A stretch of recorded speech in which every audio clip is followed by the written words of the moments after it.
नमस्कार दोस्तों, मेरा नाम है विशाल और मैं स्वागत करता हूं आप लोगों का मेरे इस चैनल घोस्ट स्टोरी हिंदी में।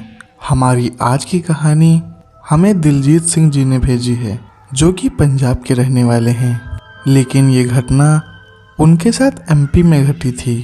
दिलजीत सिंह जी का कहना है कि उनको रात में अपनी कार से सफ़र करने में बहुत अच्छा लगता है, इसलिए जब भी कोई बिजनेस मीटिंग या अपने काम के सिलसिले में उन्हें कहीं जाना होता है तो वो अक्सर रात के समय अपनी कार से ही ट्रैवल करते हैं। उन्हें बस, प्लेन या फिर ट्रेन, इन सबसे ज़्यादा अच्छा सफ़र कार का लगता है, इसलिए वो अक्सर अपनी कार लेकर रात के समय निकल जाया करते हैं ताकि अगले दिन सुबह सुबह अपनी मीटिंग की जगह पर या अपने काम की जगह पर पहुंच सकें। ऐसे ही एक मर्तबा की बात है कि उन्हें इंदौर जाना पड़ा था कुछ काम के सिलसिले में। वहां 3 से 4 दिन रहने के बाद दिलजीत रात के तकरीबन 9 बजे अपनी गाड़ी लेकर मध्य प्रदेश के इंदौर शहर के लिए निकल गए। जो लोग रोड पर ज़्यादा सफ़र करते हैं उन्हें पता होता है कि रात के समय नेशनल हाईवेज पर अक्सर ठंड बहुत ज़्यादा हुआ करती है और गाड़ियाँ भी बहुत कम देखने को मिलती हैं। ज़्यादा से ज़्यादा सिर्फ और सिर्फ ट्रक ही चलते दिखाई देते हैं। उस रात दिलजीत भी सारे ट्रकों के बीच अपनी गाड़ी भगाते हुए निकल रहे थे। उन्हें गाड़ी चलाना काफ़ी पसंद था। जब वो काफ़ी देर तक गाड़ी चलाकर थक गए, रात के 12:30 से 1 बजे के बीच, उन्होंने सोचा कि क्यों ना एक जगह रुक कर सिगरेट पी लेता हूँ। उन्होंने आगे चलकर थोड़ा खाली रास्ता देखा और झाड़ के नीचे गाड़ी लगाकर बाहर निकल गए। बाहर निकलकर सिगरेट जला के आराम से सिगरेट पी रहे थे कि तभी ही एक ट्रक वाला दिलजीत की गाड़ी और दिलजीत के एकदम बाजू से निकला। दिलजीत भी बच गए थे और उनकी गाड़ी भी बच गई थी।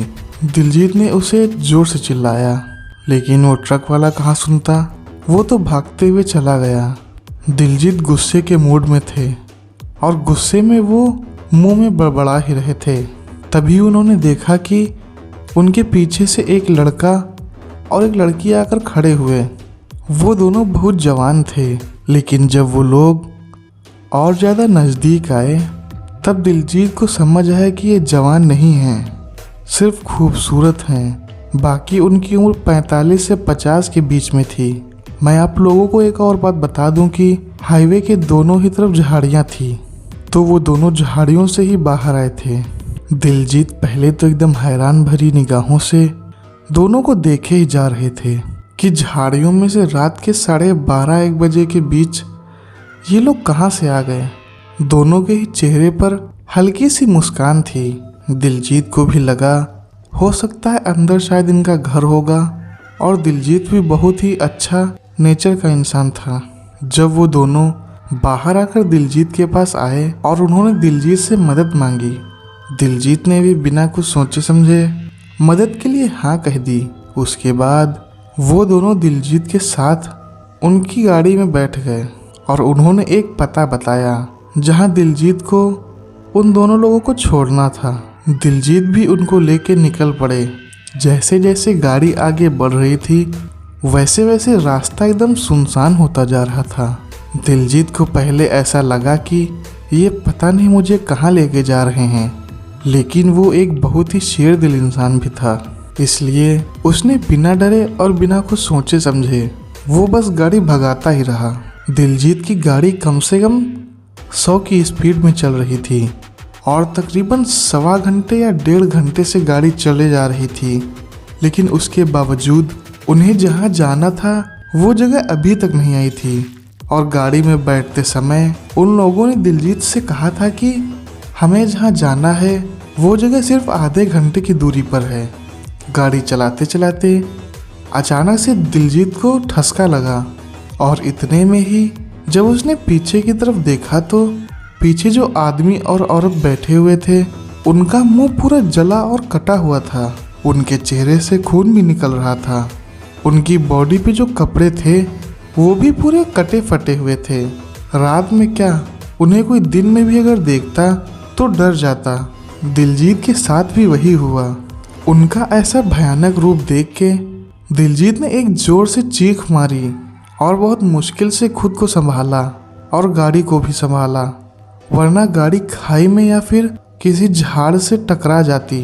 यह सब चल ही रहा था कि अचानक से पीछे बैठे आदमी ने बोला कि क्या हुआ, क्यों चिल्ला रहे हो। जब दिलजीत ने उनकी शक्ल दोबारा देखी तो वो बिल्कुल ठीक ठाक लग रहे थे। दिलजीत को कुछ वक्त के लिए ऐसा लगा कि शायद हो सकता है ये मेरा वहम होगा। इसके बाद वो चुपचाप गाड़ी चलाने लगे। गाड़ी चलाते चलाते वो सिर्फ यही सोच रहे थे कि जो मैंने देखा है वो मेरा वहम ही हो सकता है। उसके माथे से पसीना भी बहुत जोर का आ रहा था। ऐसा लग रहा था किसी ने उसको रेगिस्तान की धूप में खड़ा कर दिया है। आखिरकार देखते देखते वो जगह भी आ गई थी जहां उन दोनों को उतरना था। दोनों ही जन गाड़ी से उतरे और दिलजीत अपनी गाड़ी को भगाते हुए आगे बढ़ा। दिलजीत के चेहरे पर अब भी वो डर सता रहा था कि अचानक से उसे गाड़ी में एक अजीब सी आवाज़ आने लगी। ऐसा लग रहा था कि कोई गाड़ी के अंदर से फुसफुसा रहा है। दिलजीत ने गाड़ी को स्लो किया और स्लो करने के बाद पीछे पलट के देखा और पीछे वही दोनों अभी भी बैठे हुए थे। ये देखकर अब दिलजीत का डर दोगुना हो चुका था। वो एकदम परेशान हो गया था कि अभी इन दोनों को तो उतारा है, ये दोनों फिर से गाड़ी में कैसे आए। और दिलजीत ने तुरंत ही अपनी गाड़ी रोकी और उन लोगों को उतारने की कोशिश करने लगा। दिलजीत उन दोनों लोगों को उतारना चाह रहा था कि तभी गाड़ी के चारों दरवाजे अपने आप खुद ही लॉक हो गए। यहाँ तक कि जो खिड़कियाँ नीचे उतरी थी वो भी खुद से ही ऊपर चढ़ने लगी। इसके साथ ही गाड़ी भी अपने आप चालू होके आगे बढ़ने लगी। दिलजीत बहुत ज़्यादा परेशान होकर ऊपर वाले का नाम मन में ही लिया कि फिर अचानक से जो आदमी पीछे बैठा हुआ था उसके हाथ अपने आप लंबे हो गए और पीछे की सीट पर बैठ के ही उसने स्टीयरिंग पकड़ लिया। अब गाड़ी का पूरा कंट्रोल वो आदमी पीछे ही बैठ के कर रहा था। इतना ही नहीं बल्कि ऐसा लग रहा था कि दिलजीत का पैर किसी ने गाड़ी के रेस पैडल पर रख दिया हो। इसके साथ साथ वो आदमी पीछे बैठ के जोर जोर से हंस भी रहा था और दिलजीत को देखकर बोला कि हमें एक दोस्त की ज़रूरत है, हम दोनों ही बहुत समय से अकेले घूम रहे हैं, आज तुझे जान से मार के हम अपना दोस्त तुझे बना लेंगे। इसके साथ साथ जो लड़की पीछे की सीट पर बैठी थी वो उस आदमी के बाजू में आकर बैठ गई। इसके साथ साथ जो लड़की पीछे की सीट पर उस आदमी के बाजू में बैठी थी वो अचानक से गायब हो गई और पता नहीं कैसे वो दिलजीत की बाजू वाली सीट पर आकर बैठ गई। दिलजीत ये सारे सदमों से उभर ही रहा था कि अचानक से वो लड़की के पीछे जो वो आदमी बैठा हुआ था उसका देखने का तरीका भी बहुत ज़्यादा डरावना था। वो लड़की आगे से बैठ के पीछे देखने लगी और पीछे देखने के लिए उसने अपनी आंखें पीछे नहीं घुमाई बल्कि पूरी की पूरी मुंडी ही पीछे घुमा दी और उस आदमी की तरफ देखकर हंसते हुए बोली कि आज तो हमें एक नया दोस्त मिल ही जाएगा। पिछले 6 महीने से हम लोग दोस्त की तलाश कर रहे थे, लेकिन उस दिन दिलजीत की किस्मत बहुत अच्छी थी। जिस रास्ते से वो लोग जा रहे थे उसी रास्ते पर आगे नाकाबंदी मिल गई और सामने सारे पुलिस वाले बैरिकेडिंग डाल के खड़े हुए थे। दिलजीत मन में ही ऊपर वाले का शुक्रिया अदा करने लगा। ये देखते ही दोनों ही जन गाड़ी से एकदम गायब हो गए और गाड़ी भी दिलजीत के कंट्रोल में आ गई। दिलजीत ने पुलिस वालों के पास जाके गाड़ी रोकी और पुलिस वालों से कहा कि मुझे कैसे भी ये रास्ते से बाहर निकालो, मैं कहीं भटक गया हूँ, मुझे जाना अपने घर तक था लेकिन पता नहीं मैं कैसे यहाँ आ गया। फिर पुलिस वालों ने उसकी मदद करते हुए उसे सही रास्ते तक पहुँचा दिया और उसके बाद दिलजीत अपने घर चला गया। दिलजीत का कहना है कि वो रास्ते के बाद से जब भी कहीं जाता हूँ तो दिन का ही सफ़र मैं करता हूँ और अब गाड़ी तो बहुत कम यूज़ करता हूँ। भले ही मुझे गाड़ी चलाना कितना भी पसंद हो लेकिन जब मैं अपनी फैमिली के साथ होता हूँ तभी गाड़ी लेकर जाता हूँ। तो दोस्तों, ये थी हमारी आज की कहानी। नमस्कार दोस्तों, हमारी अगली कहानी राजेश जी की है, तो मैं आप लोगों को इनकी कहानी शेयर करता हूँ। ये कहानी 2018 की घटी एक सच्ची घटना है। ये सच्चा किस्सा टीवी शो के एक सेट में काम करने वाले राजेश के साथ एक सच्ची घटी घटना है। राजेश को उस टीवी शो के सेट में सभी कैमरा को सेट करके और चेक करने का काम मिला था और कुछ कैमरा लगाने का भी काम मिला था। राजेश की टीम में उसके साथ 2-3 लोग काम करते थे। एक शाम राजेश ने अपनी टीम के एक लड़के शुभम को रात के तकरीबन 12 बजे गार्डन में कैमरा सेट करने के लिए भेजा। उस कैमरा को राजेश ने अपने कंप्यूटर से कनेक्ट कर दिया था और वो अपनी स्क्रीन पर गार्डन का व्यू चेक करने लगा। राजेश अपनी स्क्रीन पर गार्डन का व्यू चेक कर ही रहा था कि तभी अचानक से राजेश ने कुछ नोटिस किया कि शुभम से कुछ ही दूरी पीछे किसी की धुंधली सी परछाई नजर आ रही है। ऐसा लग रहा था कि कोई औरत दीवार के पीछे से छुपकर उसे देख रही थी। काफ़ी रात हो चुकी थी। उस टाइम क्रू मेंबर में कोई लड़की भी नहीं थी और ना ही क्लीनिंग स्टाफ में कोई लड़का वहाँ था। तो आखिर वो औरत सेट के अंदर क्या कर रही थी? राजेश ने तुरंत शुभम को कॉल लगाया, मगर शुभम का फ़ोन वहीं राजेश के टेबल पर ही पड़ा था कि तभी अचानक से शुभम ने एकदम डर के बहुत तेज़ी से चीख मारी। जब राजेश ने शुभम से पूछा कि क्या हुआ है, तुम इतनी तेज़ क्यों चिल्लाए, तो शुभम ने उसे बताया कि मुझे ऐसा लगा कि मेरे पीछे से कोई एकदम गुजरा हो। राजेश शुभम की बात सुन के एकदम घबरा सा गया था, लेकिन उसने इस बात को नज़रअंदाज कर दिया और वापस अपने काम में लग गया। लेकिन फिर देर रात में अचानक सारे कैमरा एक साथ स्विच ऑफ हो गए।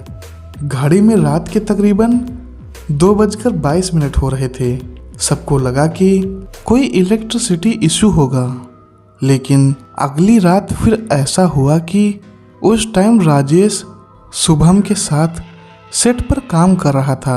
राजेश स्क्रीन पर कैमरा का एंगल देख रहा था और शुभम घर के अंदर वाले एक रूम में कैमरा सेट कर रहा था। तब फिर से राजेश को स्क्रीन पर कोई औरत की परछाई नजर आई, लेकिन इस बार वो ठीक शुभम के पीछे खड़ी थी। अचानक फिर से सारे कैमरा ऑफ हो गए। घड़ी में फिर से रात के तकरीबन 2:22 हो रहे थे। घर की सारी लाइट अचानक से फ्यूज हो गई थी। राजेश ये सब देखकर हैरान हो गया, क्योंकि पूरे घर में बिल्कुल नई लाइट लगाई गई थी। राजेश ने शुभम को आवाज़ लगाई, लेकिन शुभम ने कोई जवाब नहीं दिया। उधर शुभम को कैमरा सेट करते हुए ऐसा लगा कि जैसे किसी ने उसके कंधे पर हाथ रखा है, लेकिन वहाँ शुभम के अलावा और कोई था ही नहीं। लेकिन फिर अचानक से मैंने उस सेट पर लगी खिड़की की रिफ्लेक्शन में देखा कि उसके पीछे एक औरत खड़ी है। उस औरत ने काले कपड़े पहने हुए हैं और उसके बाल पूरी तरह बिखरे हुए हैं। उस औरत की आंखें एकदम सफ़ेद थी और उसके चेहरे पर कई सारे कट्स लगे हुए थे। अचानक उस औरत ने शुभम का गला पकड़ लिया। ये सब देखकर राजेश एकदम से शुभम के पास पहुंचा, तो उसने देखा कि शुभम अपना गला खुद ब खुद पकड़े हुए है। राजेश जैसे ही शुभम के पास गया और थोड़ी ही देर बाद शुभम बेहोश होकर नीचे गिर पड़ा। तभी अचानक राजेश को एक औरत की चिल्लाने की आवाज़ आई और सेट की सारी लाइट ऑफ हो गई थी।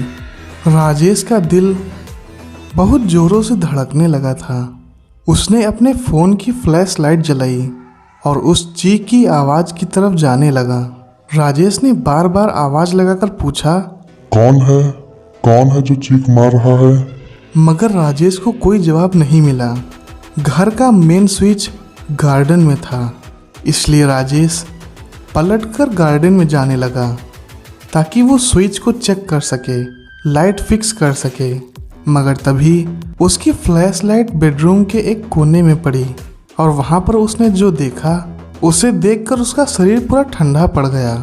कोने में वही औरत बैठी थी जिसे राजेश ने उस मॉनिटर की स्क्रीन पर देखा था। उसकी आंखें बिल्कुल सफ़ेद थी और उससे खून भी बह रहा था। वो बहुत डरावने तरीके से राजेश को देखे जा रही थी और देखकर मुस्कुरा रही थी और किसी जानवर का कच्चा मांस भी खा रही थी। ये सब देखकर राजेश ने बहुत जोर से चीखा और उसके बाद सीधा घर से बाहर भागा। अगले दिन राजेश ने अपनी नौकरी छोड़ दी और शो के प्रोड्यूसर को वो सारी घटना बताया जो उसके साथ हुआ था। प्रोड्यूसर को पहले तो उसकी बात पर बिल्कुल भरोसा ही नहीं हुआ और शो बिल्कुल नॉर्मल तरीके से शुरू हो गया। मगर जब कुछ कंटेस्टेंट ने किसी अजीब डरावनी औरत को देखने की कंप्लेन की, तब शो के मेकर्स भी इस बात को लेकर थोड़े चौकन्ने हो गए। सोशल मीडिया पर ये सारी बात काफ़ी तेज़ी से फैलने लगी। काफ़ी कंटेस्टेंट ने तो ये तक दावा किया कि ये शो बहुत हॉरर है। उसमें से एक कंटेस्टेंट ने ये तक कहा कि इस शो के सेट पर उसने अंदर किसी एक छोटी लड़की के भूत को देखा है और जब तक उसने वहाँ पे काम किया तब तक हर दिन उसे एक अजीब सी काली सी परछाई देखने को मिलती थी। दोस्तों, ये थी हमारी आज की दोनों कहानी। आपको कौन सी कहानी अच्छी लगी नीचे कमेंट सेक्शन में ज़रूर बताएं और अगर आप लोग इस चैनल पर नए हैं तो हमारे चैनल को ज़रूर से सब्सक्राइब कीजिएगा, क्योंकि मैं ऐसे ही दिलचस्प कहानियाँ लेकर आता रहता हूँ।